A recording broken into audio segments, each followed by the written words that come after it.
Boys and girls, welcome back to the Firefighters Podcast. Today we are joined by a good friend of mine, Jude KD. The dude has got an incredible story from lifting to fighting to some of the journeys he's taken through learning with clients, his personal training, even time spent back at college and university playing at a really high level of basketball. It's fantastic to have him on the show. Let's get deep into the world of life and fitness. How you doing, brother?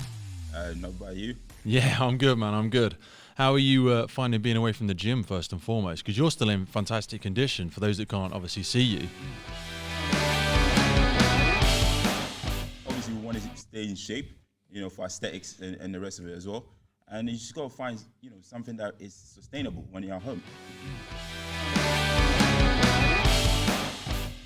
You're resourceful because you know that yourself that there's loads of ways to get about doing it. So if like Rich says, if you haven't done your own setup, how have you kept it going? Because obviously we've got our own theories, but how have you... Talk us through it then. So what have you been doing at home to keep fit? Okay, I went back to basics. So, when I used to play a high level of basketball, the number one thing I did was plyometrics.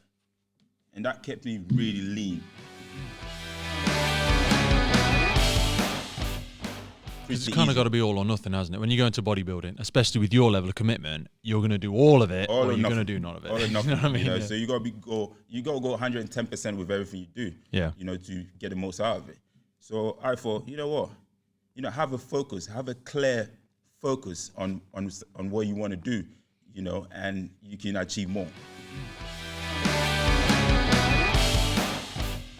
Well, explain to me, for people who's never done this before, right? That feeling when your name gets called out and you're making that ring walk. How did you feel? It's a buzz. It's a buzz. It is. It's a buzz. It's like I said, I like the whole fight or flight situation. Yes. If you've been put in a situation where you can't back down, and you had to make one decision out of two. Yeah. One of them is fighting. One of them is the other is flighting or not. Running away. Not taking part. Yeah, run away. What would you do?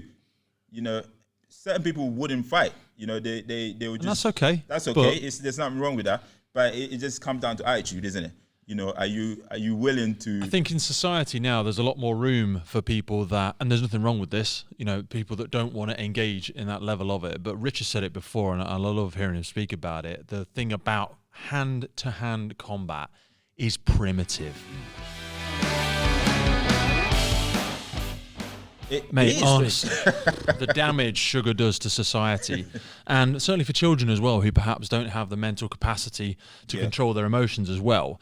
And they, for me personally, are some of the people in society that absorb most sugar more than some adults because they perhaps haven't been educated or they're following the demonstration of their parents, and their energy goes up and down, and it really, really plays with their behaviour as well. When we speak about addicts, we speak about heroin addicts, alcohol addicts, and all that. But let's be honest, our community, there's a lot of addicts out there now to sugar. They don't even necessarily know they're addicted to sugar, but there's millions of people out there. It's so heavily laden. Struggling with addiction, don't even know they're really addicted. Mm-hmm. And it's a massive thing. So dangerous place. You've got to start the day controlling those moods, to start off with. Yeah. So what you can do is actually have a sort of routine. Yeah. You wake up in the morning, you want to keep your mind pretty relaxed. Yep. Stuff like meditation, breathing, just a simple breathing exercise, can really help you focus. Do you work a lot of breathing exercises? Yeah, I do. I have to. I thought I lost the game because I had the opportunity to play a little bit harder, pick up the extra ball, do the extra work that, I was literally standing around waiting for someone to do. And then we lost the game. All those small things that you could have, would have made a big difference, Well, if I'd have got that ball and if I'd have run that bit further, if I'd have hit that shot, but there was 10 others that missed. But if I'd have hit, maybe Richard had gone off the momentum and then Jude would have caught that, and the flow would have happened. Definitely. Those small moments can really change the flow of a game, can't they? Definitely. Do you know what I mean? Definitely. So it is a team sport, but individually you have to put 110%. You dabbled in boxing then, didn't you? You said you tried a little bit of boxing. What made you want to give that a go then? Is it just something more of a Because it's one thing going to the gym, lifting a few weights, but then when you put somebody physically in front of you and you know they want to rip your head off, right, and you're going to try and do the same to them, it's a totally different sport, isn't it? Yeah, so, you know, if again, you go back to the basics, I'm big on sort of motivation. And I started that by, you know, working on myself, you know, self-motivation. And how do I get myself motivated? By being a little bit, you know, challenged, you know, every day. So what challenges me is what drives me.